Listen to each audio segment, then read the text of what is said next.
നമ്മളിന്ന് സംസാരിക്കാൻ പോകുന്നത് സമാധാനത്തിനെ കുറിച്ചിട്ടാണ്. എന്താ ഈ സമാധാനം? സമാധാനം ഉള്ളവരെ ഇന്ന് കണ്ടുമുട്ടുന്നത് വലിയ കാര്യമായിട്ട് എനിക്ക് തോന്നുന്നത്. അതായത് ഒരുപാട് പൈസ ഉണ്ടെന്ന് പറഞ്ഞാൽ സമാധാനം ഉണ്ടാവും? ഇല്ല.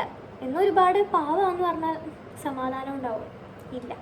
സമാധാനം എന്ന് പറയുന്ന സാധനം അത് ഒരുപാട് ഫാക്ടേഴ്സിനെ ഡിപ്പെൻഡ് ചെയ്യുന്നുണ്ട്. ഒന്നാമത്തത് നമ്മുടെ കൂടെയുള്ള ആൾക്കാർ അവരെങ്ങനെയാണെന്നുള്ളത് ഡിപ്പെൻഡ് ചെയ്യും.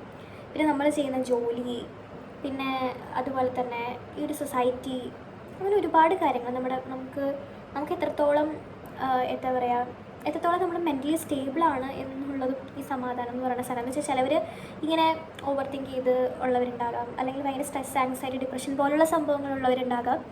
അപ്പോൾ ഇതൊക്കെ ഈ സമാധാനത്തിന് ഭയങ്കര എന്താ പറയുക എഫക്റ്റ് ചെയ്യുന്നൊരു ഫാക്ടേഴ്സാണ്. അതുപോലെ ഇപ്പോൾ കുറച്ച് ഏജ്ഡ് ആയിട്ടുള്ള ആൾക്കാരൊക്കെയാണെങ്കിൽ അവരുടെ മക്കളെക്കുറിച്ച് ഓർത്ത് ഭയങ്കര ഒരു സമാധാനക്കുറവ്, അയ്യോ അവർ ഓക്കെ ആയിരിക്കും, അവർക്ക് അങ്ങനെ പോകുന്നുണ്ടോ, അവർക്ക് അങ്ങനെയാണോ ഇങ്ങനെയാണോ എന്നൊക്കെ ഓർത്ത് ഒരുപാട് വിഷമിക്കുന്നവരുണ്ടാവാം.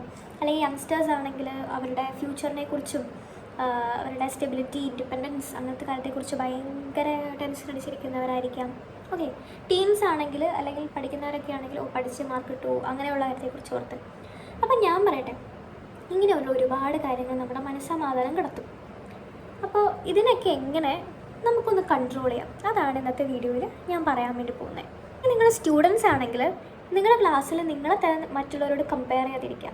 അത് വളരെ ഇമ്പോർട്ടൻ്റ് ആണ്. കാരണം മറ്റുള്ളവരെ കമ്പയർ ചെയ്താൽ അവരുടെ മാർക്ക് നമുക്ക് കിട്ടിയില്ലെങ്കിൽ നമുക്കൊരു സാറ്റിസ്ഫാക്ഷൻ ഇല്ലാണ്ട് വരും. അപ്പോൾ അങ്ങനത്തെ കാര്യങ്ങൾ ചെയ്യാതെ ഇരിക്കുക. ലൈഫിൽ നമ്മുടെ എബിലിറ്റിക്ക് അനുസരിച്ചിട്ടാണോ നമുക്ക് മാർക്ക് കിട്ടുന്നത്, അല്ലെങ്കിൽ കുറച്ചും കൂടി നന്നായിട്ട് പെർഫോം ചെയ്യാൻ പറ്റുമോ എന്നുള്ള കാര്യം നമ്മളെ തന്നെ അനലൈസ് ചെയ്യുക. അത് മറ്റുള്ളവരെ വെച്ച് കമ്പയർ ചെയ്യാൻ പോകരുത്. ഇനി വയസ്സായവരാണെങ്കിൽ എനിക്ക് അങ്ങനെ പ്രത്യേകിച്ചൊരു ടിപ്പ് പറയാനില്ല. എനിക്ക് പറയാനുള്ള ഒറ്റ കാര്യമുള്ളൂ, നിങ്ങൾ വയസ്സാവുമ്പോൾ ഇങ്ങനെ ടെൻഷനൊക്കെ അടിച്ചുകൊണ്ടിരുന്നാൽ പുതിയ വേറെ അസുഖങ്ങളൊക്കെ കൂടുതൽ വരും. പിന്നെ അത് നിങ്ങളുടെ ഹെൽത്തിനെ വല്ലാണ്ട് എഫക്റ്റ് ചെയ്യും. അപ്പോൾ വയസ്സായില്ലേ, അപ്പോൾ അതുകൊണ്ട് മനസ്സിനും ആ ഒരു റെസ്റ്റൊക്കെ കൊടുക്കുക.